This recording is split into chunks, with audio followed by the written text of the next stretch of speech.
చంద్రబాబు నాయుడు గారు ముఖ్యమంత్రిగా ఉన్నప్పుడు హైదరాబాద్ ఎందుకు పోతున్నారు? అది పక్క స్టేట్, పోనీ క్యాపిటల్ కూడా కాదు, 10 ఏళ్ళు అయిపోయింది, దాటిపోయింది.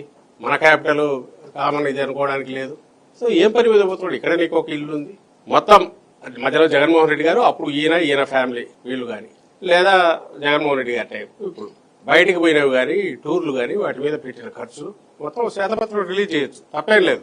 నువ్వే గవర్నమెంట్ లో ఉన్నావు. 30 కోట్లు తమ్ముళ్ళు 30-40 కోట్లు పెట్టి లండన్ పోయి వచ్చాడండి జగన్మోహన్ రెడ్డి గారి గురించి ఎలక్షన్ చంద్రబాబు నాయుడు గారు. సరే, ఆయన బిడ్డలు చూడడానికి పోయినాడు. 30-40 కోట్లు ఎవరిది పెట్టాడు? గవర్నమెంట్ పెట్టాడా? అసలు 30-40 కోట్లు అవుతుందా? నీకు నాకంటే తెలియకపోవచ్చు. మేము ఎప్పుడు జగన్మోహన్ రెడ్డి గారికి తెలిసిందే, చంద్రబాబు నాయుడు గారికి తెలిసిందే ఎంత కాస్ట్ అవుతుంది అనేది. అవుతుందే అంత ఒకటి. పోనీ అన్నప్పుడు నువ్వు బాధ్యత కలిగిన దాంట్లో ఉన్నప్పుడు రుజువు చేయాలిగా. నువ్వు గవర్నమెంట్ లోకి వచ్చినాక తీయచ్చు కానీ ఏ 30-40 కోట్లు అయితే ఓ 2. నువ్వు ఎట్లా పోతున్నావు? నువ్వు ఎక్కడికి పోతున్నావు? జగన్మోహన్ రెడ్డి గారు ఎక్కడికి పోతున్నావు ముందు చెప్పాడు. ఓపెన్ గా ఉన్నాడు, ట్రాన్స్పరెంట్ గా ఉన్నాడు. నువ్వు ఎందుకు చేయలేకపోయావు? నువ్వు వాటిని ఓపెన్ గా డీటెయిల్స్ అని పెట్టచ్చుగా. ఇప్పటికైనా ఏదైనా ఉంటే వాళ్ళకి దమ్ము ధైర్యం ఉంటే, లేదా ఫెయిర్ ప్లే ఇది కావాలంటే ఫెయిర్ ప్లే ఎలాగో ఎక్స్పెక్ట్ చేయలేవు.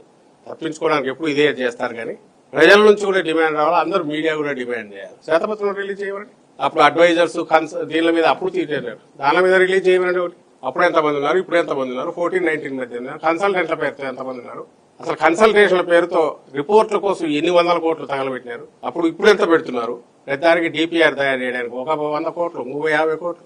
అమరావతిని తిప్పి ఇప్పుడు మేము మాట్లాడుతుంటేనే ఇంతకుముందు తెలిసింది. ఆ రోజు నవనగరాలు అన్నారట, అది ఎక్కడికి పోయినాయో తెలియదు.